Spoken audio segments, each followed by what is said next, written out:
poultry, a lot of our food, even very natural food, it seems, contains plastic. And outside of the grocery aisles, fast food may be even worse.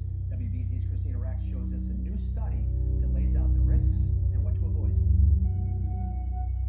Cheerios is billed as a heart-healthy way to start your day.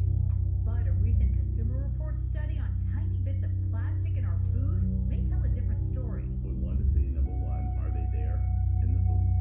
And number two, what were the concentrations? The nonprofit consumer organization tested 85 different food products for the plastics known as phthalates, and the results were concerning. Of the 85 different products that we tested, only one had 0 phthalates in them.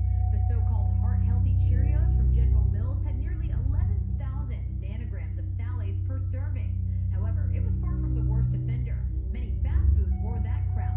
Burger King's Whopper with cheese had more than 20,000 nanograms, and Wendy's crispy chicken nuggets had nearly 34,000 nanograms per serving. We also say reduce or totally avoid fast food, because in our article it shows that the fast food was particularly high in plasticizers. A meal typically eaten by children actually topped the list. Annie's organic cheesy ravioli, another General Mills food, had more than 53,000 nanograms per serving.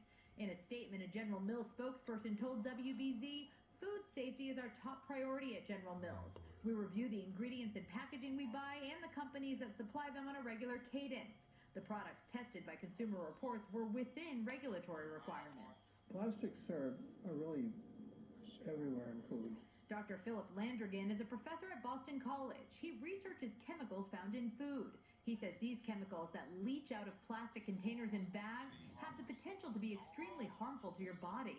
The phthalates are chemicals that have the ability to disrupt endocrine function. They can cause toxicity to the liver, which in turn changes levels of cholesterol and other lipids in the serum, and they push up rates of heart disease and stroke in the American population. If it's affecting people's health and hormones, and there are other options, then companies probably won't be incentivized to do anything unless there's rules. Rules that are not in abundance when it comes to plastics in the U.S. More than 80% of the chemicals in commerce today have never been tested for safety or efficacy. We're basically, we and our kids are surrounded by chemicals whose hazard is simply not known. That's why we have called on the FDA, for instance, for a total ban of any phthalates or phthalate substitutes. For these plasticizers, just ban them. Still, there are a few things you can do to minimize your exposure. What we want to do is urge consumers to try to reduce your exposure by not eating as much processed foods. One very proven effective way to minimize exposure is to eat organic. Don't microwave your food in plastic containers. Don't even store them in plastic containers. Use glass.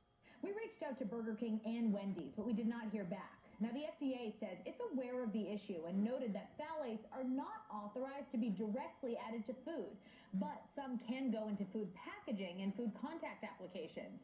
The agency is asking manufacturers for more information on how these chemicals are being used. For more info, you can head to our website, WBZ.com. Christina Rex, WBZ News.